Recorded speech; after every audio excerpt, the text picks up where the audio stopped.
Irmandade e a paz de Deus.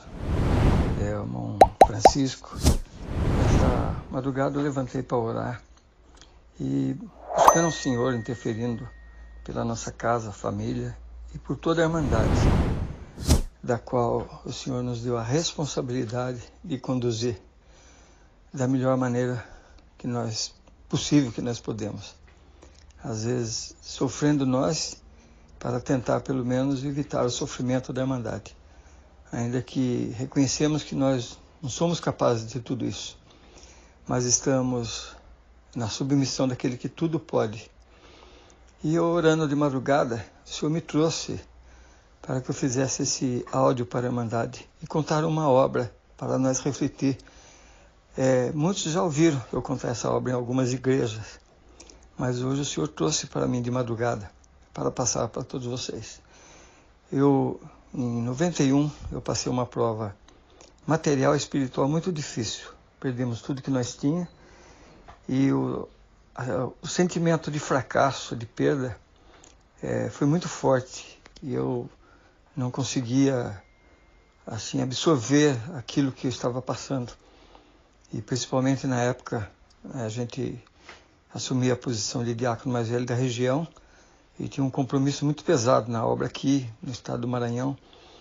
E as coisas materiais ficaram muito ruins e também a espiritual, minha mente ficou muito assim, conturbada. E eu questionava, Senhor, onde que Tu está nessa provação? E eu procurava, às vezes, conversar com um, com o outro, não lamentando, mas esperando ouvir alguma orientação, como aquela sunamita, né? Ela precisou da orientação de Eliseu, depois do milagre da multiplicação do azeite. Ela precisou da orientação. Vende, paga a tua dívida e vive do resto. Então estamos constantemente dependentes de alguma orientação de Deus ou daqueles que Deus se usam dele. Mas para mim estava tudo fechado. E no desespero daquela causa eu fui para São Paulo. Nós tínhamos a reunião do ministério. E naquela noite levantou um servo de Deus lá do Paraná, que o Senhor já recolheu ele, e ele contou essa obra na pregação da palavra. Ele pregou a palavra e essa obra trouxe muito conforto para mim. E eu acho que encaixa agora nesse momento. Glória a Deus. Irmãos, ele contou que ele morava em São Paulo quando jovem, tinha 14 anos, tinha mais uma irmã, se eu não me engano, e os pais moravam numa favela na zona norte de São Paulo. E a mãe foi acometida do câncer, o pai desempregado, e ele, como filho mais velho, 14 anos, assumiu a responsabilidade da casa. E a mãe muito enferma, e um dia, num domingo, ele muito triste, saiu para a rua, desesperado, não era crente, ninguém na casa dele, e encostou num poste assim na favela e começou a chorar. E um jovem, nosso irmãozinho, indo para o culto de jovem, viu aquela cena, voltou, falou, amigo, o que você tem, que você está chorando? Ele falou, a minha vida virou tudo de perna para cima. Minha mãe está com câncer, meu pai desempregado, nós não tem nada em casa e a situação está muito ruim. E aquele jovem falou, entra lá dentro, se arruma e vamos comigo num lugar que você vai ter a resposta disso aí. E levou esse jovem para congregar. E Deus mandava a palavra no culto de jovem, que tinha estragado para melhorar, porque do jeito que ia, nunca chegaria aos pés de Deus. Então o Senhor dizia, é meu projeto, mas nesse projeto tem exaltação, tem prova, dor, mas tem exaltação. Vou fazer uma obra, vou te chamar, vou libertar e vou converter toda a sua casa e farei de você um espanto. Todos colocarão a mão na boca ao ouvirem falar de você. E aquilo entrou no coração dele, no outro domingo ele foi, e aquele jovem convidou a mocidade, o cooperador de jovem, para fazer uma visita naquele barraco. E aquela mocidade virtuosa foi junto com com os jovens fazer a visita lá. E o Senhor deu oração para o cooperador de jovens, o Senhor visitou muito eles, e naquela oração o Senhor fez uma obra, libertou a mãe do câncer, chamou ela, o marido e o menino de 14 anos também nessa graça. Resultado, aí na pobreza que viviam, foi passando-se o tempo, veio a época do quartel, e no quartel ele fez um curso de taquigrafia na época, que chamava, que utilizava o código Morse. Então era assim que se comunicava. E ele aprendeu, exerceu a posição de tacógrafo, outro nome, não me lembro, no quartel, digitador lá do código Morse. Ficou lá, acho que 2 anos, e saiu. E nisso ele já era auxiliar de jovem, músico, conheceu uma irmãzinha lá também da comunidade, casou com ela, pobre também, fez mais um pedaço de barraco lá grudado com o pai e a mãe, e tudo servindo a Deus. Veio o primeiro filho, o segundo filho, e ele tinha arrumado um serviço numa empresa como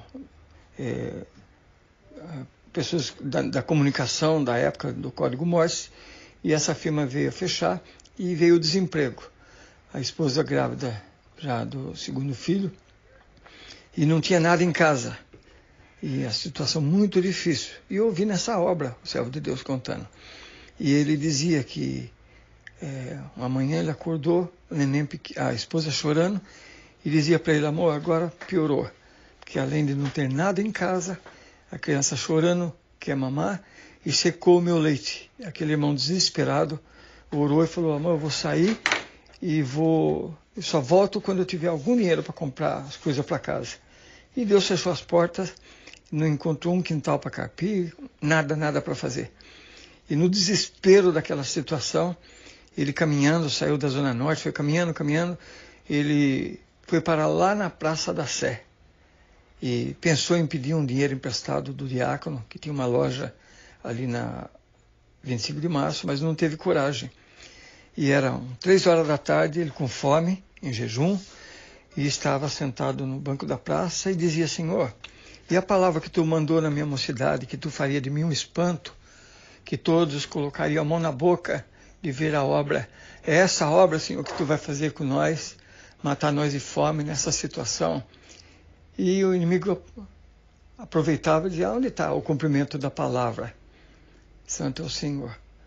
E ali ele, naquela angústia, sem saber o que fazia da vida, lembrando da casa dele, ele sentado no banco do jardim, ele viu no outro banco um jornal. Ele foi lá, pegou aquele jornal, começou a desfolhar, e na folha do desemprego, de classificado, tinha lá um pedido de emprego da Central de Ferro Central do Brasil. Precisamos de taquigrafistas, pessoas que trabalham com código Morse, com experiência de pelo menos 3 anos e tal. Ele olhou: meu Deus, isso é para mim. Entrou uma alegria no coração dele, viu o endereço, cortou aquele anúncio e perguntou para um taxista onde ficava aquele endereço. O cara explicou e ele foi a pé até lá. E quando chegou lá ao prédio da Central do Brasil, ele falou para a recepcionista: olha, eu tenho esse anúncio, eu acho que eu preencho os requisitos desse pedido aqui. Ela falou, olhou e falou: meu amigo, só que esse jornal é velho, faz 15 dias que encerrou, e não tem mais, e acabou. Aí ele entrou em angústia, foi uma alegria falsa para ele, mas quando ele ia saindo, a moça falou: volta aqui. É interessante, chamou alguém lá do RH, e aquela moça veio e disse: olha, eu fui escolhida para selecionar 40 pessoas, a vaga é para um só, mas para escolher dos 40 o melhor. E passou muita gente aqui, mandaram muito currículo, mas eu encontrei 39 e faltou um, talvez seja você. Preencha essa ficha aqui. Ela preencheu, falou: a entrevista para os candidatos vai ser amanhã às 9 da manhã. E você, por favor, venha preparado para essa entrevista. Aí ele entrou naquela alegria, pronto, Deus abriu as portas. Quando ele estava passando lá na 25 de março, o diácono chamou ele: irmão, você não é o porteiro da Vila Guilherme? Sou. Entra aqui comigo. Entrou, vamos orar. Orou. Eu estava indo lá na sua casa. Como? Irmão, eu sou diácono novo e tinha pedido para o senhor me revelar um atendimento. E o senhor falou comigo: atende o porteiro lá da Vila Guilherme que te ajudou a contar a coleta quarta-feira passada. Eu estou indo lá na sua casa levar uma compra. Chegou com a compra, o irmão entregou o envelope com dinheiro para ele.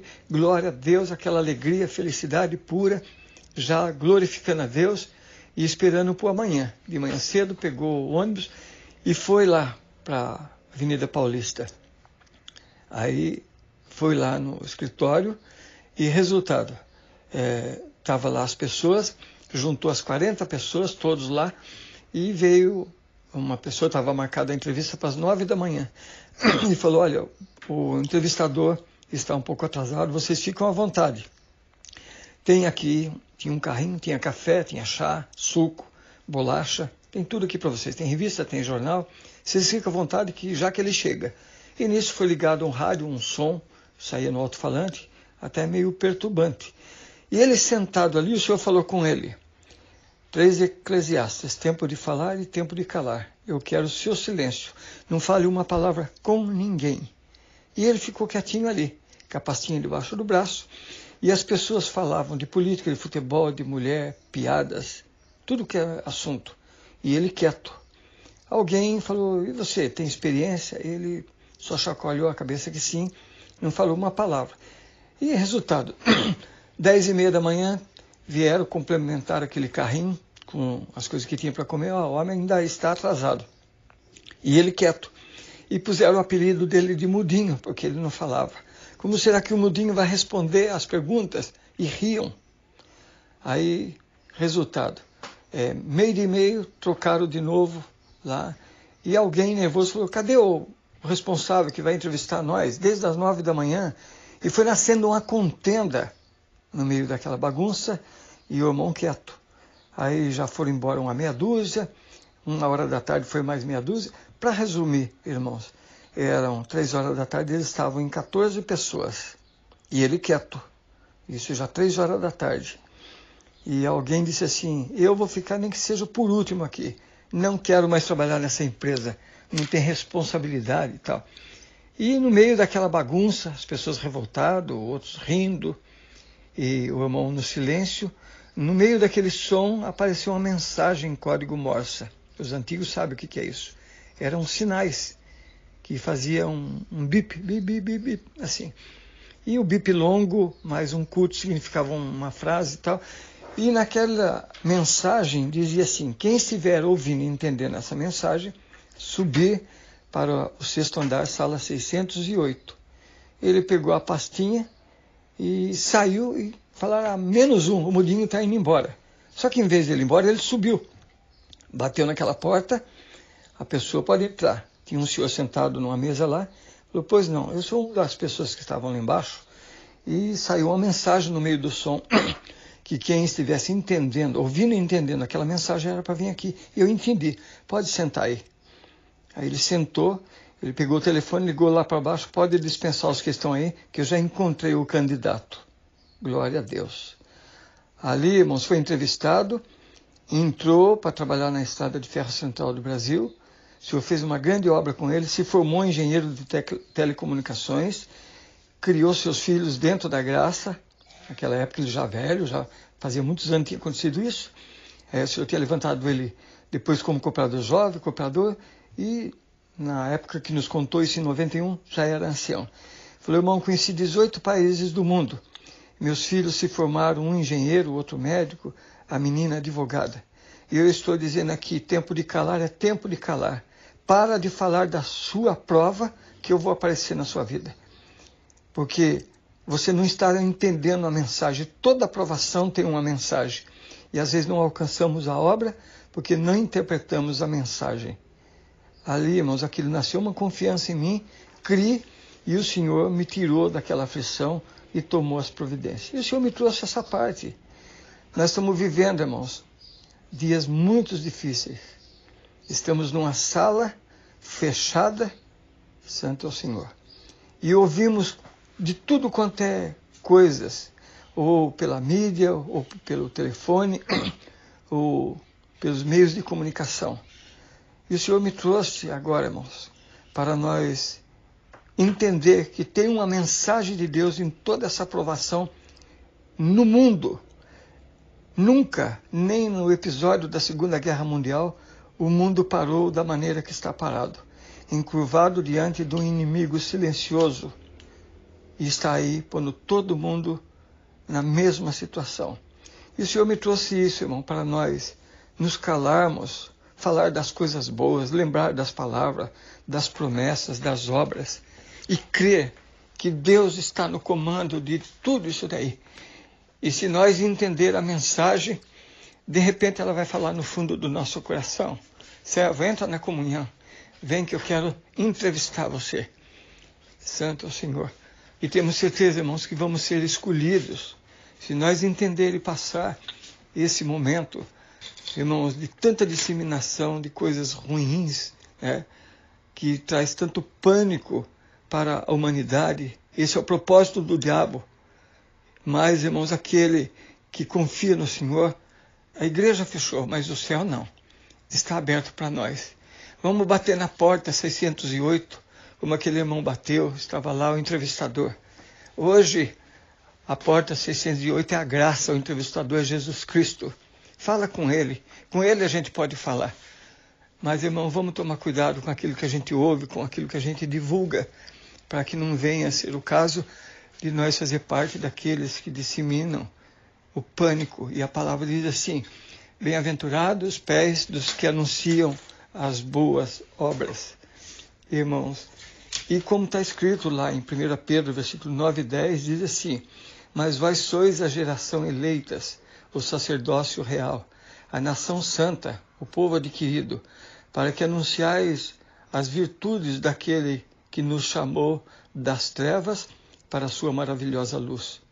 Vós que no outro tempo não erais povo, mas agora sois povo de Deus, e não tinham alcançado misericórdia, mas agora nós alcançamos a misericórdia. Então, irmãos, nós temos que ter certeza que fazemos parte desse povo eleito por Deus. Glória ao nome santo do Senhor. Irmãos, vamos nos apegar na fé, na verdade em Cristo, e tudo vai passar. E se o Senhor nos der a oportunidade de nós voltar, santo é o Senhor, temos certeza, irmãos, que voltaremos melhores, mais crentes, mais tolerantes, mais perdoador, amando mais e crendo que tem um Deus no comando de tudo isso daí. Então vamos, irmãos, entender a mensagem dessa grande provação que atingiu todos, o justo e o injusto, como está lá em 4 de Eclesiastes. O ímpio também passa por isso, mas ele não tem o Espírito Consolador. Nós temos. Se sintam consolados da parte de Deus. E nós, como eleitos para cuidar de vocês, estamos sofrendo junto com vocês. Longe do abraço físico, mas estamos na liberdade de entrar no santuário e sentir a comunhão de Deus. E essa comunhão vai alimentar nós, vai fazer nós lembrar de obras e de palavras que está gravada dentro do nosso coração, como lembrei da palavra que o irmão Vitório pregou lá no Brás, em 84, José no Egito. Pensamos que Deus ia arrebatar o servo de Deus. Vimos ele quase flutuando no ar assim. Nunca senti tanto Deus como senti naquele dia. Santo Senhor. Para nós é um tempo longo, 30 e poucos anos já se foram. Mas para Deus que é eterno, isso não é nada. E se nós entrar na comunhão, o que Deus fez como vitória, Ele pode fazer com nós. O servo de Deus já não existe mais. Foi embora, mas o legado de fé, de ensinamento, de virtude, ficou gravado dentro do nosso coração. Santo Senhor. Então, mandade, vamos nessa comunhão se apegar com Deus. O justo viverá da fé. Nós vivemos pela fé quando nós temos oportunidade de esperar uma porta abrir, de uma enfermidade ser curada. Mas viver da fé é se alimentar daquilo que alcançamos pela fé. E hoje nós vamos viver da fé. Trabalhamos, recolhemos nossa previdência para nos aposentar. E quando aposentar, nós vivemos da aposentadoria. E hoje o recolhimento nosso é o glória, é o aleluia, a nossa oração. Tudo isso é o recolhimento. E a aposentadoria, irmão, vai ser lá no céu. Ela é eterna, nunca vai acabar. A inflação não corrompe, o vírus não ataca. Então, vamos crer nisso daí, o Senhor nos dará força. Senti da parte de Deus de passar isso para a Irmandade. Receba com todo carinho, na melhor da intenção de ajudar e ser ajudado também. Deus abençoe a todos, Deus seja louvado.